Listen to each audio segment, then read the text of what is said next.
Dur, dur d'être un grand frère d'Erika Frost, illustration de Suzanne Hall, aux éditions Pocket Jeunesse. Jonathan était en colère.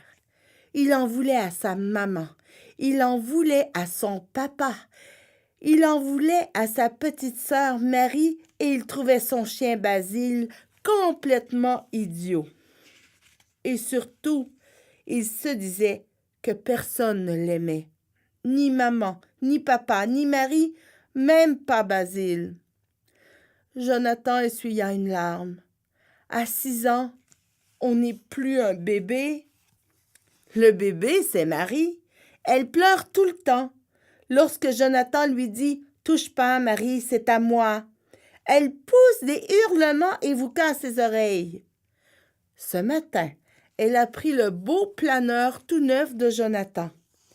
Il a bien essayé de lui reprendre, mais elle est devenue toute rouge. Quand Marie devient toute rouge, c'est qu'elle va se mettre à pleurer. Ça n'a pas raté.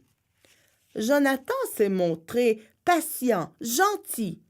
Il a expliqué « Tu comprends, cet avion est très fragile. Tu as vu comme il est léger? » Jonathan lui a même fait un gros câlin. « Je ne veux pas que tu pleures, petite sœur. » Mais Marie n'a rien voulu savoir. Ses petits doigts s'agrippaient à l'avion. Elle ne voulait pas le lâcher. « Il est à moi, c'est mon avion, c'est mon avion » cria-t-elle. Jonathan tirait d'un côté et Marie tirait de l'autre de toutes ses forces. Crac! Et elle se retrouva avec une aile dans les mains. « Tu es contente? » lança Jonathan. Furieux, il bouscula sa petite sœur qui tomba à la renverse. « Maman! Maman! » hurla Marie. La maman de Jonathan et de Marie, très inquiète, accourut aussitôt avec Basile. Basile avait l'air d'en vouloir à Jonathan. En revanche, il manifesta beaucoup de tendresse pour Marie. Alors, la maman de Jonathan prit la petite dans ses bras, la serra très fort contre elle et la couvrit de baisers.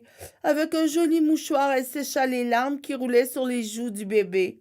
« Tu sais, Jonathan, elle ne l'a pas fait exprès.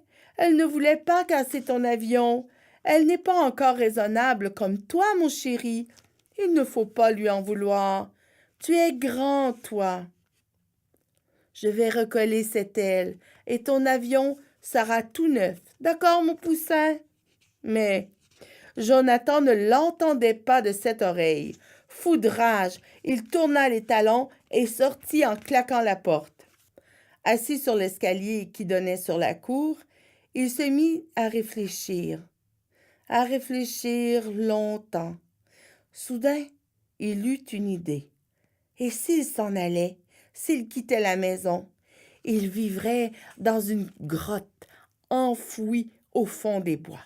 Tous les matins, il irait à la pêche et il attraperait plein de poissons. Il cueillerait des mûres, grimperait dans les arbres, jouerait à l'explorateur. Les jours de pluie, il recueillerait de l'eau qu'il boirait avec délice quand il aurait soif. Pour dormir, il se ferait un oreiller de mousse et une couverture de feuilles. Il aurait beaucoup d'amis, tous les animaux du bois, même des renards et des loups, et même un ours. Ils mangeraient tous ensemble dans la clairière, puis ils regarderaient la lune monter lentement dans le ciel constellé d'étoiles. Ce serait vraiment chouette. « Jonathan, reviens, reviens vite !» appelleraient papa et maman fous d'inquiétude. Mais Jonathan ne reviendrait pas. Basile partirait à sa recherche. Il inspecterait les moindres recoins de la cour, ferait 100 fois le tour de la maison. Puis penaud, il se coucherait la tête entre les pattes en poussant des petits cris plaintifs. Mais Jonathan ne reviendrait pas. On signa la disparition de Jonathan, un adorable petit garçon de 6 ans, annoncerait le présentateur au journal télévisé du soir. Toutes les radios parleraient de l'affaire, tous les journaux, tous les magazines, en gros titres et sur la première page, avec la photo de Jonathan. Policiers et détectives viendraient du monde entier pour participer aux recherches. Des chiens spécialement dressés renifleraient la couverture bleue de Jonathan. Lorsqu'ils auraient repéré son odeur, ils le chercheraient de tous côtés en poussant des aboiements.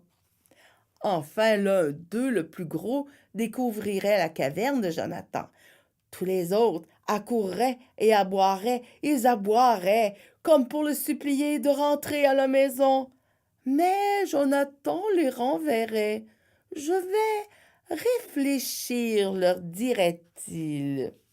Bien sûr, il consulterait ses amis. Tous lui conseilleraient de rester, sauf l'ours, son meilleur ami. Rentre à la maison, Jonathan. Tes parents et ta petite sœur t'attendent. Je suis sûre qu'ils t'aiment beaucoup.